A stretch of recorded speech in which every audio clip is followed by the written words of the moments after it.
Now from Canberra by Federal Trade Minister Craig Emerson.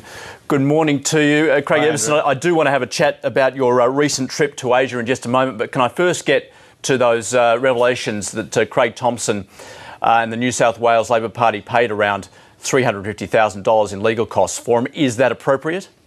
Here's the ABC on the big picture again. We've got all these policy matters to discuss, the strength of the economy, the trade deal with China, and we're on a state administrative matter about which I know nothing. I can't help you on that, Andrew, but if you and the ABC want to consistently press ahead with issues related to Craig Thomson, leadership and all that sort of stuff, I just don't think it's very edifying for the ABC, but obviously you've read your audience and you believe this is what they want. I'm here to talk about policy. I don't know the details of what goes on in the New South Wales party administrative structure. I'm from Queensland. I don't involve myself in those matters and I can't help you on it. Well, we're going to talk about policy in a moment, but I just wondered, are you surprised by those revelations? I just answered the question. I have no information on it. I am not a member of the New South Wales Administrative Committee, party apparatus. I've just completed a 19-day visit to 7 countries which look to Australia as the envy of the world, and the ABC yet again thinks that the big picture is about New South Wales administrative matters. Obviously, you've read your audience. You believe that that's what the audience wants to talk about. I don't have any further information on it. You can ask me the same question 23 times. I'll give you the same answer. Well, let's 23 move on then. times, and then we'll run out of time, and you'll say, well, we'll talk about policy next week. OK, look, we're going to talk about policy. There is another issue in the papers today that 3 Labor senators are poised to lose their seats the next federal election have said they would absolutely have a better chance of saving their seats if Labor dumped Julia Gillard and returned to Kevin Rudd. Can I ask for your comment on that? Yes, you fulfilled my prediction. I said that you would talk about Craig Thomson and leadership. Now you're on to leadership issues. Well, this is in the public domain. This is what the newspapers are saying this morning. Do you want an answer or not? Yes, thanks. I don't have anything more to add to that. That matter has been settled. I'm happy to talk about policy. I'm happy to talk about the state of the economy. I'm happy to talk about Glenn Stevens and his views that the glass is at least half full and rising. If you've got any time to squeeze in to deal with those matters, I'm happy to have a discussion about it. Okay, you've made that clear. I'm not going to go to administrative matters in New South Wales. I'm not going to go to leadership. We can spend the rest of the time me saying the same thing over and over again, or we can now move on to policy. Okay, you've made that clear. Can I ask you then, you have just signed off on a free trade agreement with Malaysia, but before we talk about the finer details of that, you're still pushing for a refugee swap deal with Malaysia. There must be some concern there in the light of the revelations that an alleged people smuggler was given a refugee protection visa?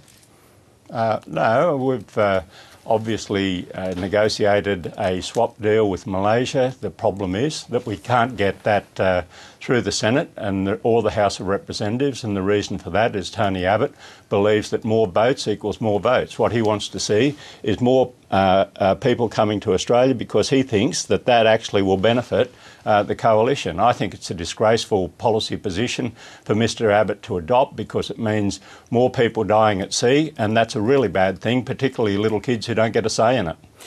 Indonesia has... Sorry, I'll just pop that back in.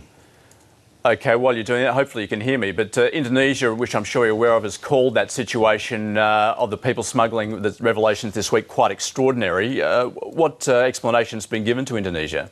Well, I haven't been in discussion with Indonesia on people smuggling matters, but I do know that the Indonesian authorities have indicated that Mr Abbott's policy of turning back the boats into Indonesian waters breaches international conventions, and they're totally opposed to it.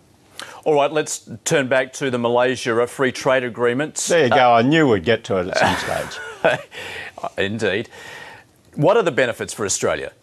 Well, it sits on top of the ASEAN, Australia and New Zealand free trade agreement, which is a gold standard agreement. What this does is accelerate tariff reductions. About 97% of all of our goods exported to Malaysia will be entering Malaysia tariff-free, and that'll increase to about 99% over time.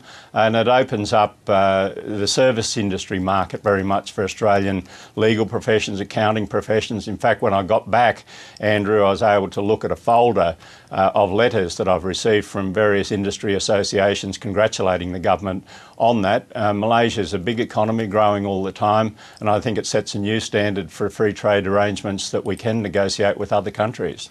Well, speaking of which, China, obviously like a deal done with the Asian giant, but that's been on the drawing board for 7 years. Why is it taking so long?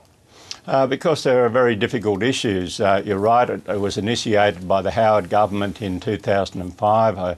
Multiple rounds of negotiations were conducted. They didn't get anywhere. China has now approached me saying that they would like to put in place, if possible, at least the foundations of a free trade agreement upon which we could build over time.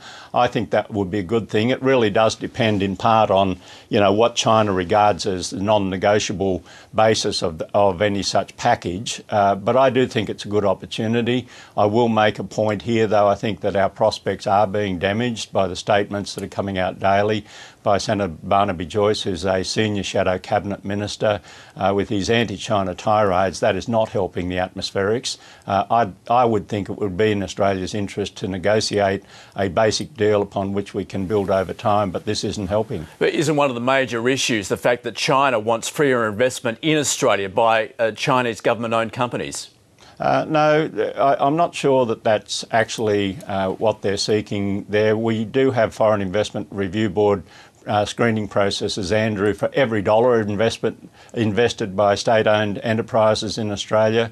They understand that that's important in terms of the community being comfortable with it.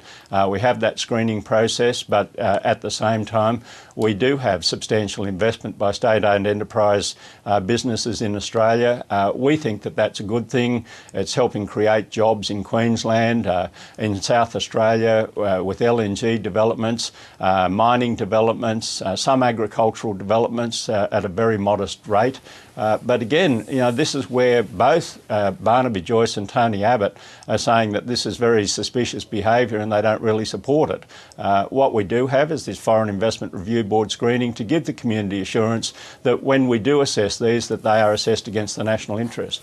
And Craig Emerson, can I also ask you about, there's some concern that environmental and labour clauses in these deals are compromising the FTAs? Well, there's no evidence of that at all, and indeed in the Trans-Pacific Partnership negotiations, the United States is actually wanting to insert, reasonably sophisticated environmental and labour clauses. There are 9 countries total in those negotiations. I don't think there's a huge amount of controversy about that. So, yeah, I've seen those reports, Andrew. I just don't agree with them. And the evidence doesn't support them. I mean, we are negotiating successfully free trade agreements and will continue to do so. Craig Emerson, thanks very much for your time. Okay, thanks, Andrew.